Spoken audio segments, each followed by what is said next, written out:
अस्सलाम वालेकुम नाज़रीन, मैं हूं सलवा स्नैन और आप देख रहे हैं सूर्या न्यूज़ HD। आइए नजर डालते हैं आज की अहम खबरों पर।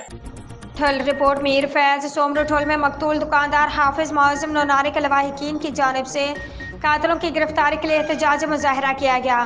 मुजाहिरीन ने रहीम नोनारी, मुमताज़ अली नोनारी, अनायतुल्लाह नोनारी और दीगरान की क़यादत में हाथ में शहीद मौज़म नोनारी के फोटो, पैनाफ्लेक्स और प्ले कार्ड उठाकर शाही बाजार से पुलिस के नाहले और कातलों के खिलाफ शदीद नारेबाजी करके रहबर चौक पहुंचकर शदीद एहतजाज किया।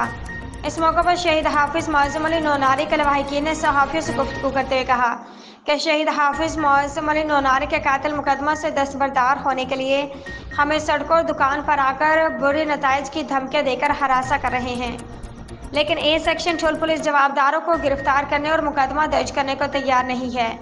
उन्होंने कहा कि कातिल पार्टी के लोग औताक में मुसल्लह अफराद बिठाकर हमारे घरों दुकानों पर हमला कराना चाहते हैं। जाने माली और जो भी नुकसान हुआ इसके जिम्मेदार गुलाम यासीन बरोडू, गुलाम कादिर बरोडू और दिगर होंगे।